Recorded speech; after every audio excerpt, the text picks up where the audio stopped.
What's going on, y'all? It's your boy Joe Lockett. Y'all know what it is. Joe Lockett One On One. Y'all know when y'all see me sitting in this room. Y'all know when y'all know what this interview is all gonna be about. It's unfiltered. This is where people come and tell their truth. The headlines is one thing, but right here on One On One with your boy Joe Lockett, we're gonna get down to the nitty gritty. We're gonna get down to the truth. Thank you guys for locking in with us today. Today on this show, man. Y'all know my background is political radio talk show host, right? Been doing it for years. Well, I'm back. But just at a different level, y'all. Today, got a candidate in the building running for district. It's a hot commodity right now. They want to sit down with your boy and tell their truth today. We have the one and only Mr. Johnathan Hatten. He's in the building. Welcome to the show. Hey, appreciate it, man. How's it going?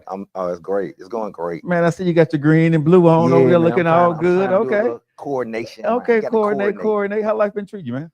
Wonderful, man. Everything's going good for you? Absolutely blessed, man. Beyond measure. God is good. Okay. God is real good. So this audience, for people who don't know you, let's go ahead and introduce you a little bit. Tell everybody who you are. Okay. I'm Johnathan Hatten. Mhm.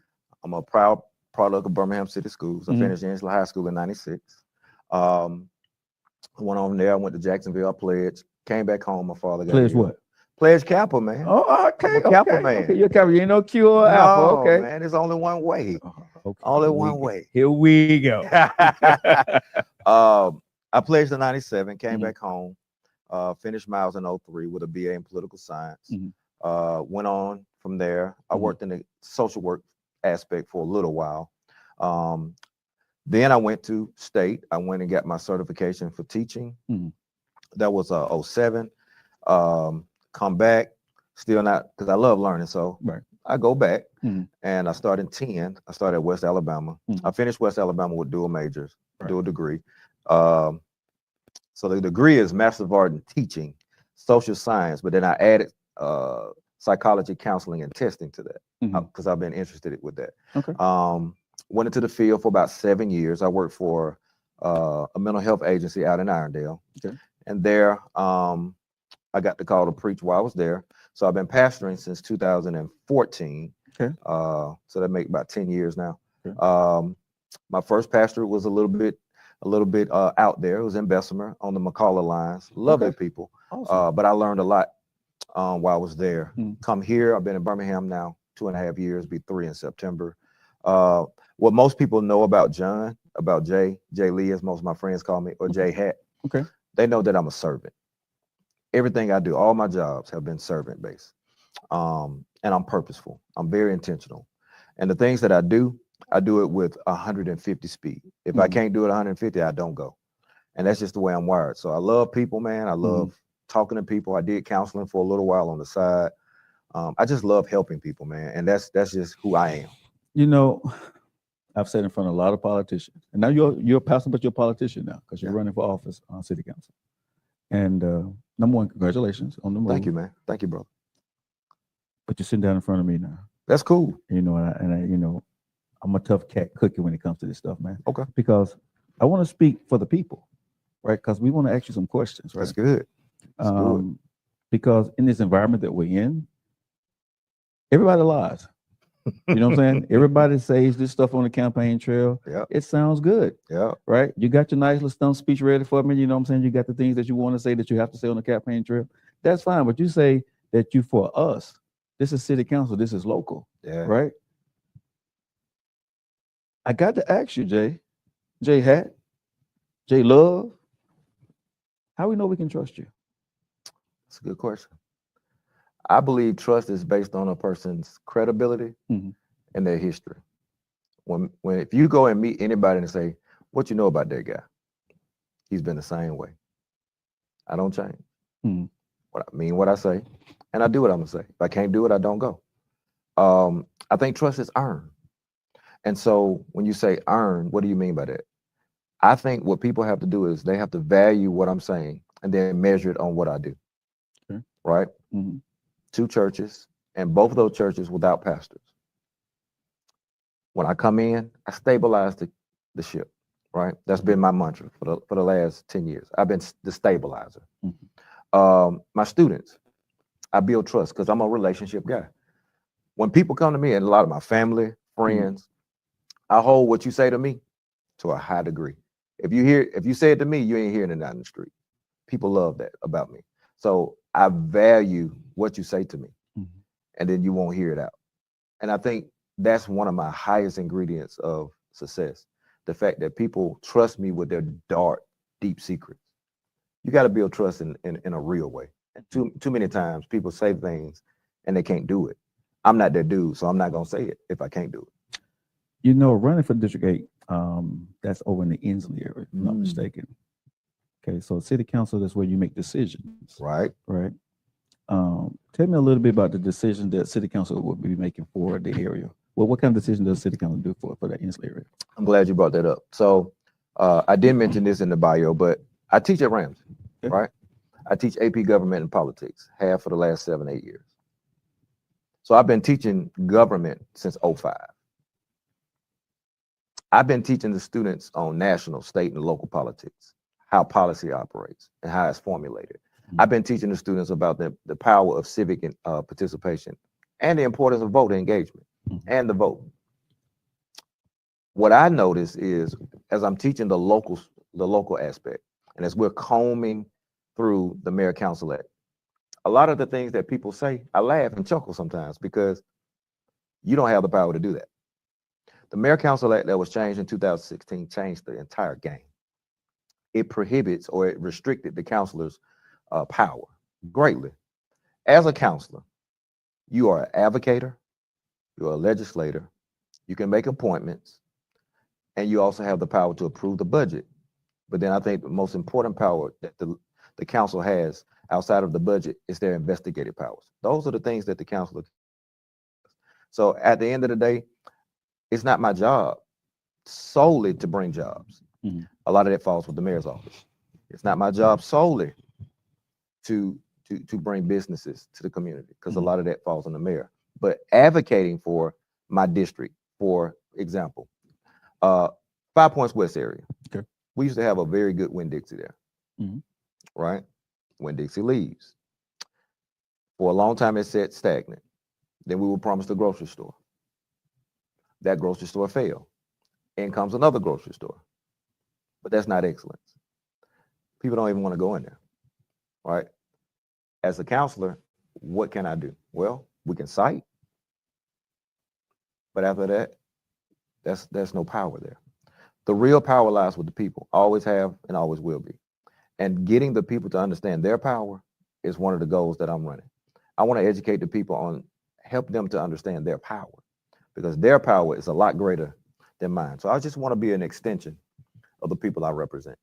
Okay. In saying that, right? And thank you for explaining that, because I think a lot of people probably get that twisted. But here's the other part. I'm not going to let you off the hook here. Don't do that. How many people sits on the council for District 8? Sits on the council for district. Mhm. So How we many? got 9 counselors. Okay. You got one rep or one counselor for each district. Mhm. You're representing District 8 has 23,000 people. Okay. There are 15,000 registered voters. But as the counselor, you represent all 23,000. Okay. So when y'all sit in the room, explain this to me like I'm Beavis and Butthead. You sit in the room with the mayor, right? Yeah. Do all the people come in from the different districts in that area and sit down and talk with the mayor? They can. It depends on what's going on. So if you want to get something passed, just say if you're elected, Right. you're in District 8, Right. you want to get something done. How does that process go? Do you sit down with the mayor and talk to him? Or do you sit down with a group of people and you talk to them and y'all talk with the mayor and then y'all go from there? How does that work? Great question. The magic number is 5. Okay. You need 5 counselors to approve or not approve the budget. Everything starts with the budget. So conversations about the budget start before the budget is passed.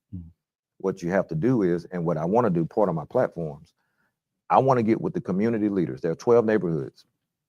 I want to bring them together and form a leadership council where we'll host and hold quarterly meetings. Inside of those meetings, we're going to create an agenda for District 8.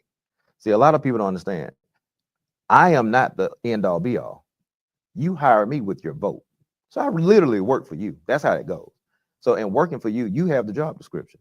So bring in all the leaders, creating an agenda, and that's the agenda that I'm going to advocate for. That's the agenda that I'm going to fight for. And that's the agenda that I'm going to collaborate with my fellow counselors and the mayor on. bringing those items to District 8, the resources or the business plans or the development plans, whatever that looks like. That's what we're going to do. And the reason I asked this question, because you know I'm going somewhere with this. I figured it was set up. Not a setup.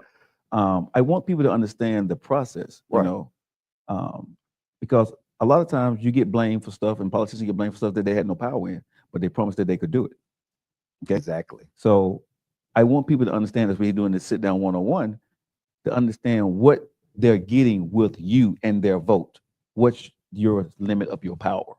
And so what I'm going now is I want to go here. Once you get this agenda, right, you got to pass a budget with 5. Correct. This is where we have the problem. This is where y'all start twisting and turning, palms get sweaty. You see what I'm saying? Absolutely. And everybody started to saying, okay, what we need to do, and you started giving. They call it, I guess we call it a little pork. You know what I'm saying? Everybody giving and taking, shaking and baking, and we the residents or we the people are no longer in that room. We trusting you, and you make a deal that's not saying you, but people make deals that's not for us. That is true. Right? So how do we know, right, that in this process that you're not going to bend with your council? You sit there with the residents, right? And you go in that room, you got to make a deal, right, to get this passed. Correct. Are you going to be the person that's going to be the holdout and don't let it pass?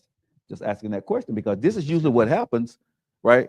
And you come back and tell the people, well, we had to get it through because we had to get the budget through, time constraints, all this other good stuff. And the people is left with the same thing that we've always had.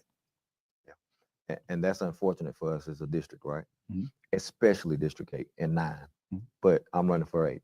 Sure. What we have to do, Joe, Mhm. is be honest with people. But more importantly, we got to start being transparent with the people. Sure. So that what that looks like is town halls. What that looks like is informing them in the neighborhood association groups. What that looks like is building relationships with the council. It starts there. And I'm a relationship guy. I'm a people's guy. Mm-hmm. Building the necessary relationships to get the things done that needs to be done. And that's even with the mayor. You got to establish a rapport with anyone and establish a relationship. And when people see that your heart is genuine and that your heart is pure, they'll meet you halfway and they'll compromise. So it's all about compromise. All government's all about compromise. It's a give and take, but it's an ability to be able to persuade. I do that every Sunday, but also know how to work across the aisle and get things done. So for me, it's really just doing what I've always been doing. I have deacon boards I have to work with. Those are compromises. But in order to get things done, I know what big picture looks like. And when you have big picture in mind, then you laser focus in on your vision, but you're also able to look at the extent of how to get it done. Sometimes it's process, sometimes it's procedure, or sometimes it's just plain old, hey, this is what's got to happen because these people are depending on me to bring back the resources that we're advocating for. And if it can't get done, I just have to tell the people it couldn't get done in this budget. We'll fight again next year. I got 4 years to make a difference. And each year, I want to be able to say that I did A, B, C, D on that agenda, B, C, D, E on that agenda. And if it ain't the first 4, maybe it's the bottom 5. But knowing where and how to navigate that legislative process is key. But it all starts with compromise. You know, one thing that I've seen in politics, right, whether it's local or national, is communication is key. Key. And Johnathan, I'm not talking about you per se at this point. Just talking about politicians in general. I see you on the campaign trail, right? Knocking on the doors, loading up my mailbox, my windshields, right? Your people coming out, giving me shirts, all the good stuff. Then after the election, if you win, I got to get an appointment. I don't see you, right? You're too busy. You know, you say you for the people on the trail, Right. right? But then once you get out there, you got your people. Let me say this again. A lot of people work. You have your people. Right. Get back to us, right? Are you going to be a man of the people, or are you going to put your people on the people? I'm gonna be a man for the people and with the people because that's how I operate wherever I am. Even in my pastorate, I'm not the one that tells. I roll up my sleeve and do. That's a difference. Okay. Because when your people see that you're willing to roll up your sleeves and get down in there with them, it makes them go harder, and it makes the relationships that they connect, and I'm modeling what I want to see, if that makes sense. Yeah. So yes, now I know I can't make every neighborhood meeting, but I'm gonna make them, the ones that I can. But I'll lie and say that I'm going all of them. I'm not gonna do that because I understand what entails with the job.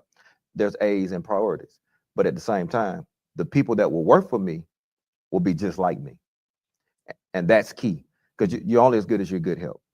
Expectations is what I see that I'm hearing from you. Yeah. Right.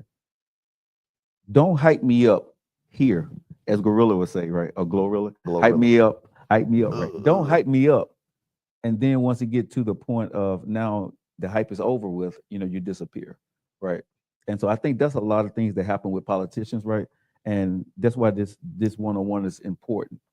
Because I'm gonna make sure each politician that I talk with or anybody that I talk with in this platform, right? I want you to say what you mean and mean what you say. Right.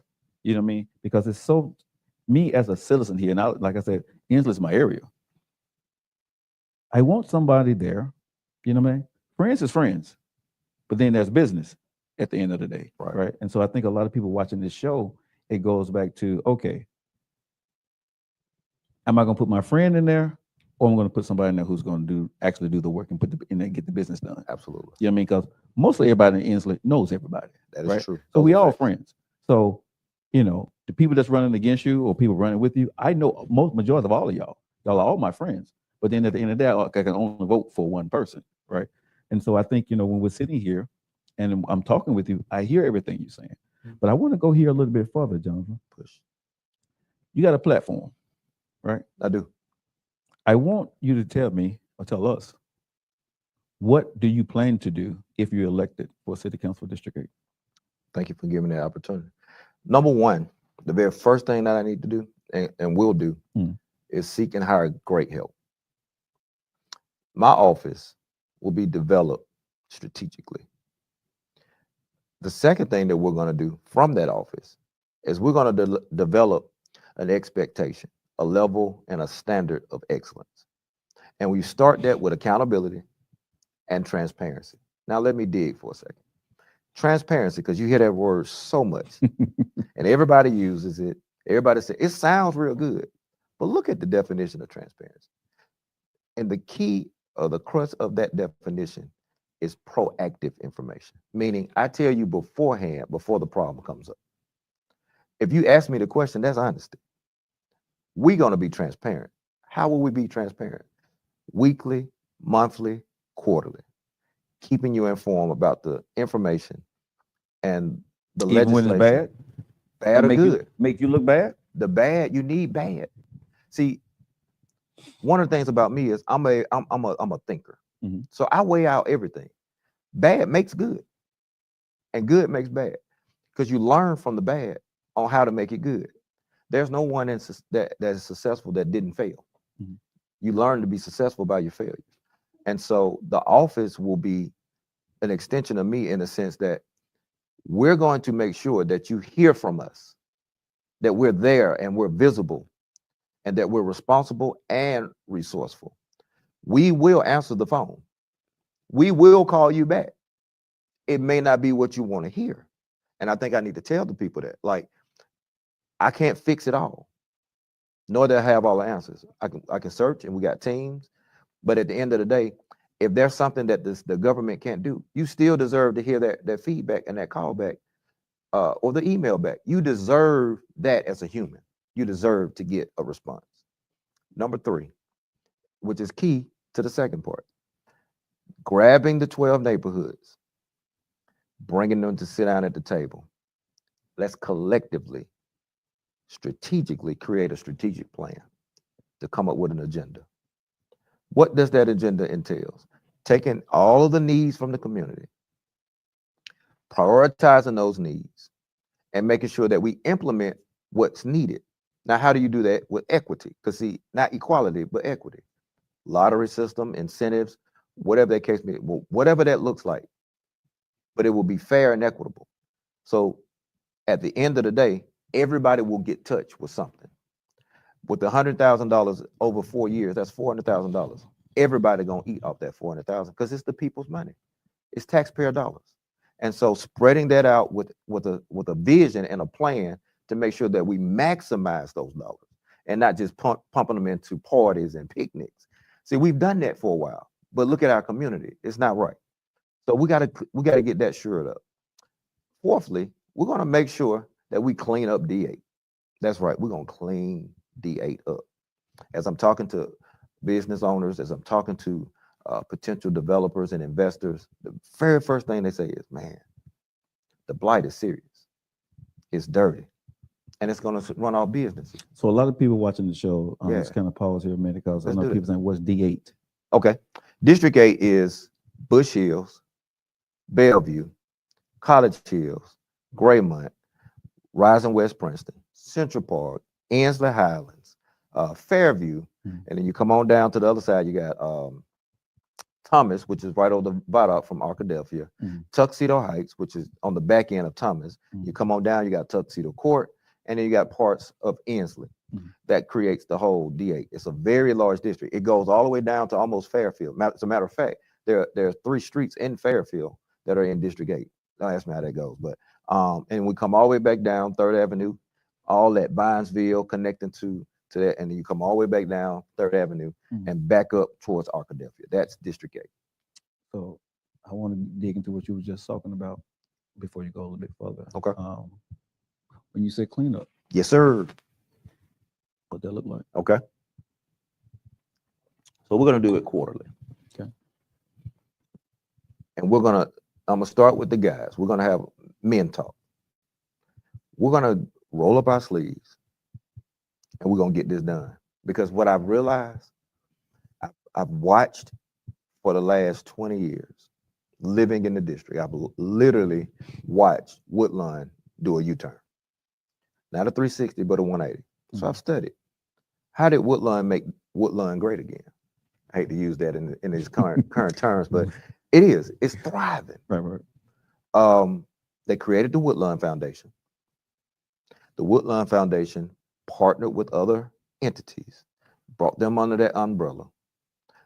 They got the Jones Valley Teaching Farm. They got the education component. They got the healthcare component.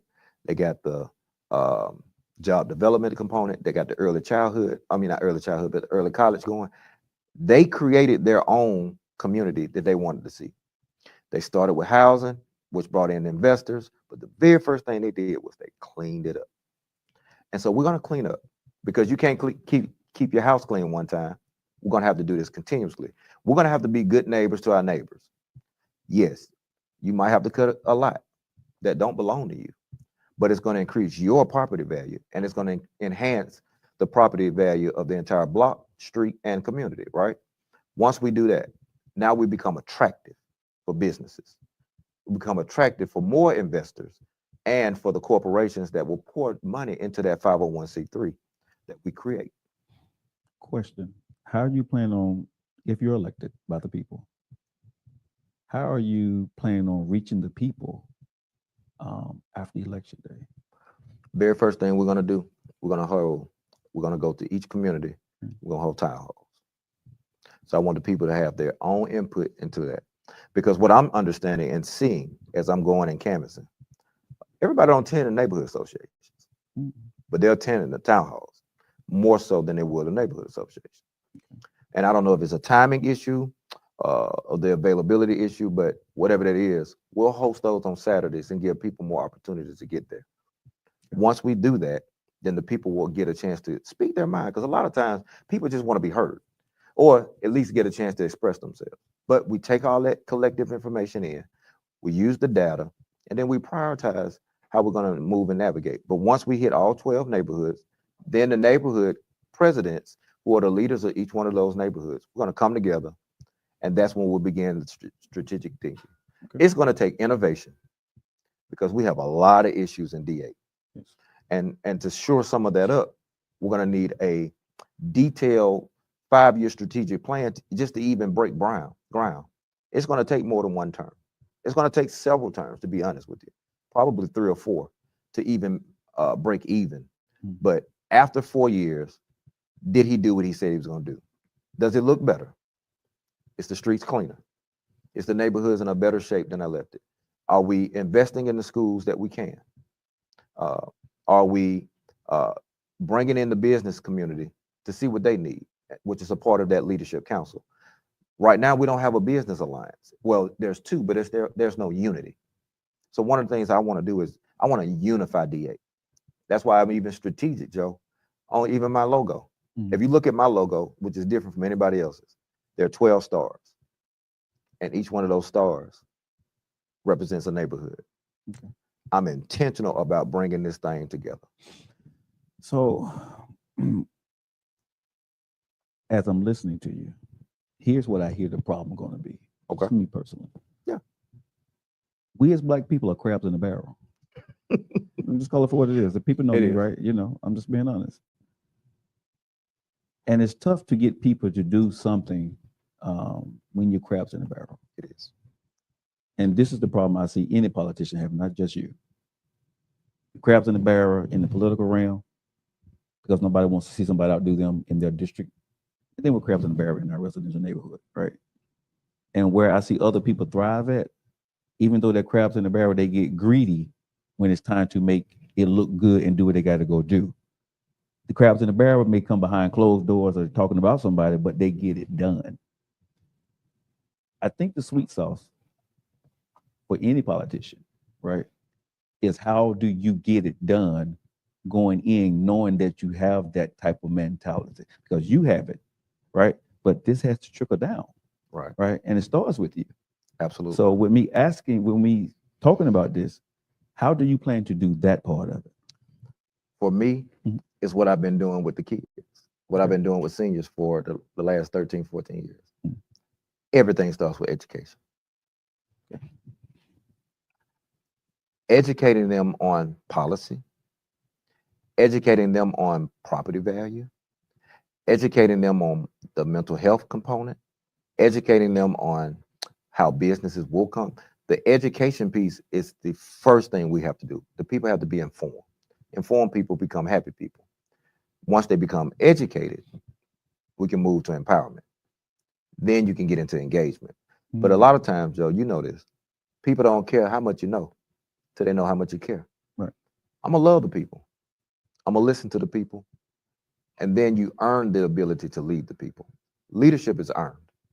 And when we as men, this is why I would start with the men, when we as men lead the way, everything else falls in place. I'll give you a story. You remember when Larry was first elected? Larry Langford. Larry Langford. Yes. He held a Fairfield. men-only Mhm. meeting at Fair Park. Mhm. Brought in the casket. Mhm. Remember that? Mhm. What happened after that? Movement. It moved Just the movement. west side. Yeah. That was before the crossplex and all that. But cleanups, we cleaned it up. Crime was low, really low at that time. We got it together because the men took the lead. Do you think we're there now, though? We are. You think these? We are. You think these young men are ready to do that? Man, these young men are more bolder than we are. They just bold in another way. Mhm. We need leadership. We need solid leadership. And someone who is from there. See, it's a good thing to live in the district as long as I have, because I've seen the ebbs and the flows. I've seen it when it was my first roller coaster ride was right there at the Fair Park, right? Understood. The Woolworth, Yeah. the Zares. I remember when Zara was right there, bro. Yeah, in the bowling, Zares, in the in the 08 bowling bowling alley, alley. in the pool hall down there. So what I see is when resources leave, a lot of times it's on purpose the way things are left, because a lot of those properties are neglected on purpose, intentionally. You got slumlords. Mhm. Changing the mentality from renting to owning is a process. Let me ask you this, because I don't know the answer to this, and I probably should. In the area, especially in the Inslee downtown district area, is this still owned by whites or is it owned by us? We don't have ownership for it. 40% of our community is ownership. Hmm. That means 60% is rentals. Yeah. So and that's a gonna be lot a of the problem, rentals too. are not local. And that's going to be a problem. That's big problem because they're not here to see the property, Yeah. right? So they're depending on contractors, and we have a lot of transit. So they may be here 2 years, but then they go, because the goal is not to rent forever, right? Right. So you go buy, or with poverty being as high as it is in our community, people move around. So there's no ownership, and it's hard to have stability without ownership. Mm. There are some other trends that I'm seeing in our neighborhoods. Yeah. Can we talk about it? Let's do it. In places like Ansley, West End, Fairfield, you have people that coming in and say, we buy houses. Yeah. Right. Corporations saying we buy houses at any cost. They're knocking on your door, right? Calling your phones, right? Offering you $40,000, $50,000 for your house. And some people, may do that, or, have out of town people. I think that's a problem. It is. Reason why I'm saying this is because those people don't care about District 8, right? Right. And so it's a two-part question here. What do you plan to do about that? And then the other part is, how can we educate our people, right, not to sell unless someone is moving into the neighborhood? Because the money, I mean, you can't dictate people's circumstance. I get that part of it. Right. But what people don't understand is, I'm a businessman. I see where the trends is going. Corporations now are buying neighborhoods, right? And then people are actually renting from their corporation. You're working for the company, and you're giving the company back their money because you never own your home. Correct. Right. And a lot of times they come into neighborhoods like Inslee, whatever, and buy those homes for cheap. And it may give you a little bit of property value, or right at the property value level what they want to get it to you for. But then they're renting in your neighborhood, and the renters, no slight to renters, but they sometimes don't care about the home, about the grass, about the noise, right? Right. You live in this neighborhood, you done renovated your house, got everything going good. All of a sudden you got a renter over here that they couldn't rent because it was in a certain area. So they dropped the rent. When you drop the rent, what happens? Right? Dropping the rent at the end of the day brings in a lower educated Correct. tenant, is what I would say. Correct. So to that, what you say what? Okay, so that's a layered question, which goes back to what my whole premise for running really is to educate. Right? Everything starts with education. How do we educate? Whether that's newsletter, whether that's podcast, whether that's radio, media, but we have to get that message out. Right? And once we get the message out and get the literature out and get it into people's hands and get it into their ears so it can get into their hearts and their spirits, now that educated man won't sell the house for pennies on the dollar. Or he'll fix his house up and sell it to somebody and get his own money. Right. Because see, it's hard to know about ownership if you don't own. Right? If I'm always depending on landlord to cut the grass, I'm always depending on a landlord to fix it, I don't have that thought process on how to save to get it fixed. Right? So, and it all goes back to economics as well. We have to teach now. And that don't just start with where I am right now. We have to go back into the schools and teach the necessary components of what we got to do. As a teacher, I can tell you firsthand, the last 2 years, but especially this last year, new strategy, new initiative comes in. They're teaching financial literacy now, right? Man, those guys are loving the investments, but they're learning ownership. They're learning on how to buy property and flip it. They're learning this in high school now. Man, if we'd had that back when I was in high school, it'd been different. It is a whole different game. So you see, as the generations and the cultures advance, education advances it. Behind that, we also got to actually partner with our lobbyists. We have to get lobbyists, which I'm an advocate for the city council having its own lobbyists. The situation, I can advocate for it. Okay. Yeah, we can advocate for that to be in the budget. Absolutely. Even its own lawyer. You have to have separation of powers. You have to. Separation of powers makes the government better. It does. And like the situation with the waterworks, that doesn't really happen and catch the council off guard if they got their own lobbyists, right? Or if they got their own legal team. But now everything goes through the mayor's office. And so having the people to understand is a very big component. I do it every Sunday. It's a challenge every Sunday. But at the end of the day, you want your constituents to be better next week, next month than they were this week and this month. And that all starts with the educational process. That is the goal for empowerment. You got to So start. if you're elected in your first term, what I'm hearing, right, is that the most important piece is going to be education. Education and empowerment. Absolutely. Because I got to build the community pride. We don't have pride. See, you clean up what you take care of what you love, right? So if I love Ensley like I do, I clean it up. I don't mind cleaning it up. And several models are out there. You got Baltimore, which is the birthplace of redlining. You got the organizations in Detroit, organizations in Mobile. They're all led by us, men, rolling up them sleeves. And then once we do it, guess what? We bring our sons along. Now we're teaching them the value of loving where you stay. See, for us, and for several years now, decades, I get mine, I get out. We have to reverse that cycle because, man, Bush Hills is still beautiful. Yes. Bellevue is still beautiful. Ensley Highlands is still beautiful. It just needs some love and some tender care. You know, I tell people all the time, right? If you took those houses and put them in Homewood, right? It's the same house. Those houses are worth 80, 90,000. That same house, right, in Homewood is worth 300,000 or 400,000. Facts. And the only difference is because the neighborhood is better taken care of. That's Facts. the only difference. And their city council and their mayor knew how to work together and cultivate. If you go down to Homewood, those little shopping places that they have, they're no different than what you would see in Ensley, right? However, right, there's money and people behind that goes in and support. This is what I see a lot of, man. And we don't even have a good food choice. Now Carver Market now. Carver Jones Marketplace. Fairfield. That's okay, but yeah. But I love, I got to get, I love him. Yeah. And I met him, great guy. Yeah.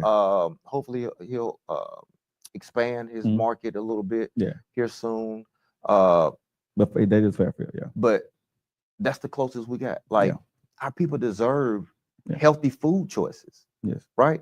Well, one thing that I can say it's a part of that initiative that I love. My wife is a gardener.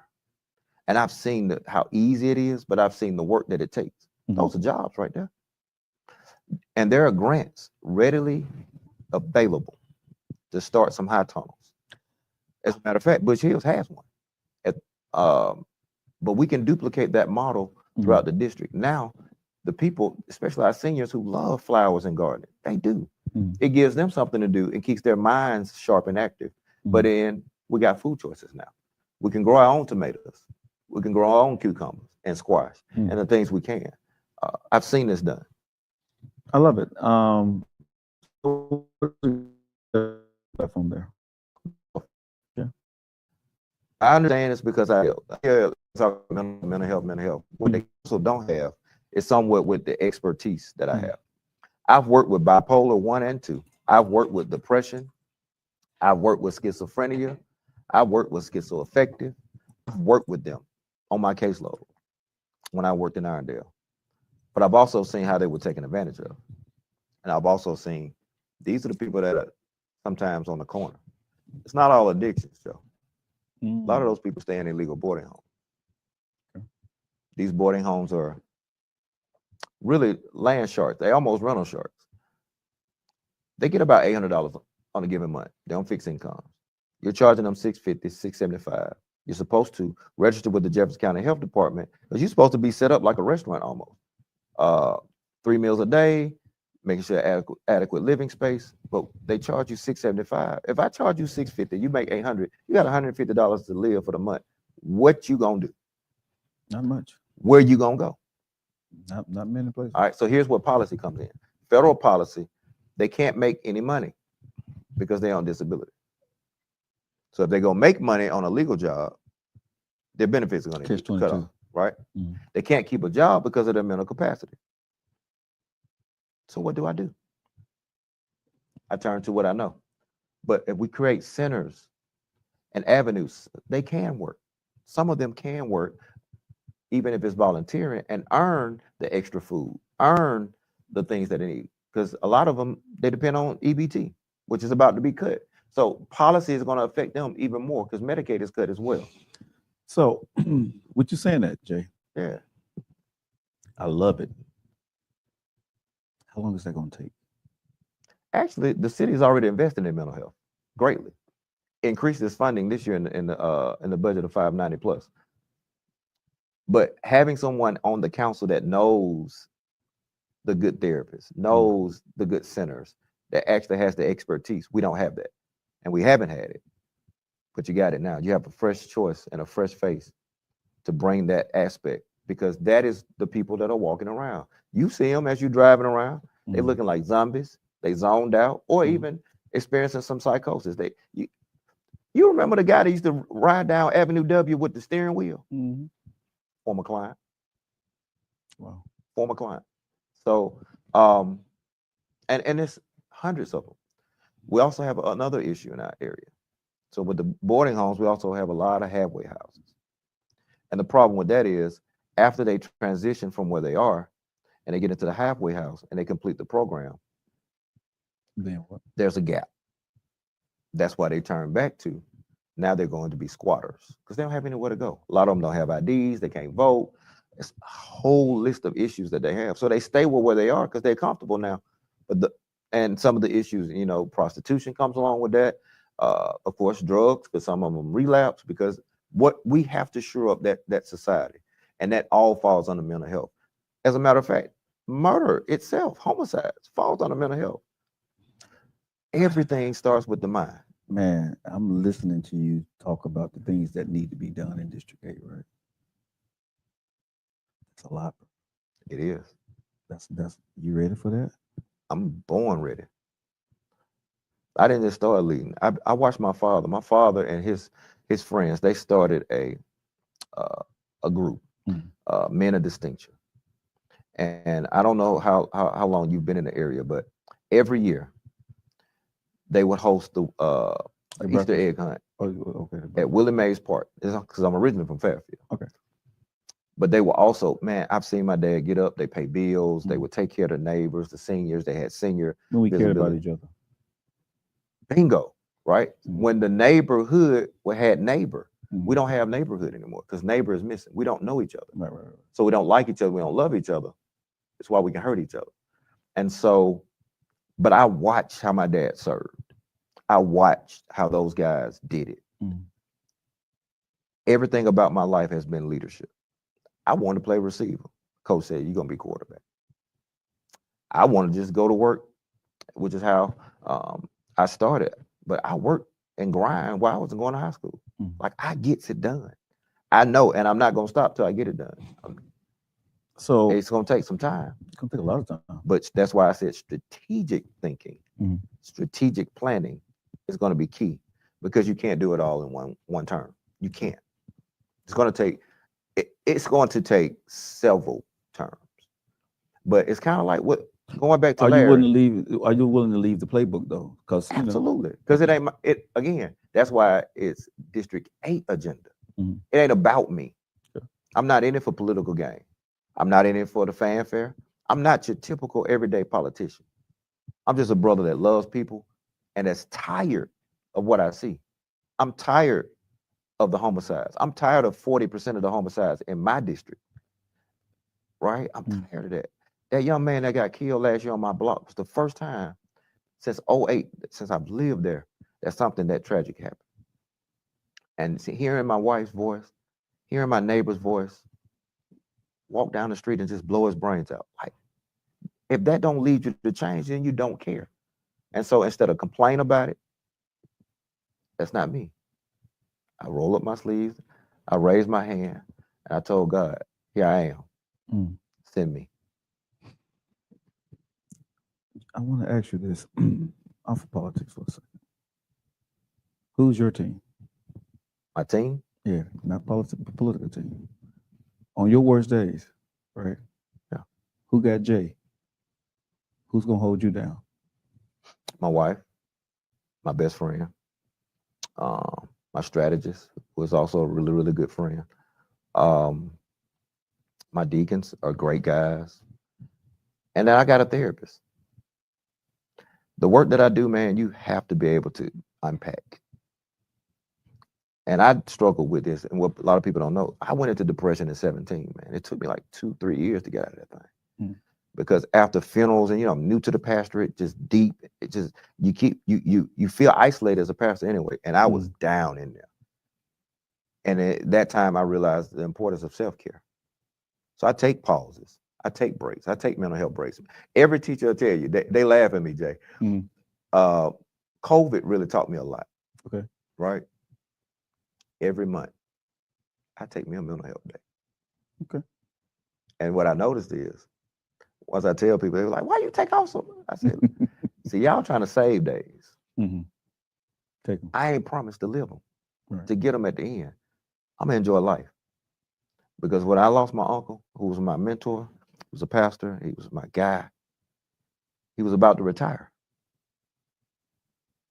Didn't make it. And so for me, I'm not waiting to the end. I'm going 100 now. Jesus said, you got to work while it's day, because night come and no man can work. So I'm working now. But when I take my breaks, I take them. Speaking of your lovely wife, you have kids?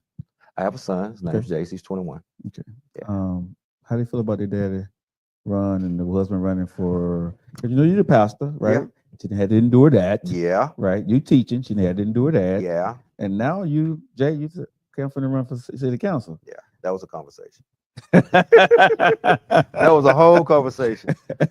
So my wife teaches as well. So we're both educators, and we've both been serving in that capacity since the early 2000s. Okay. The very first thing she said to me is, you want to do that? Like literally, you want to do that? And I'm like, I do. I don't want to do it. I need to do it. And so we prayed about it. I took time, maybe about 6 months. I said, you prayed about it enough? And she was like, you got my full support. And so my son, who's used to it, he's 110. He's getting ready to kind of go back to school. So I won't have him on the later half in August, but my family is the biggest supporters in the world. So aunts, uncles, inner family, yeah, we going. Okay. Man, I appreciate you taking this time doing this one-on-one with me. I appreciate you having me, man. But I would be amiss if I didn't do this part here. It's time for you to talk to the people. Okay.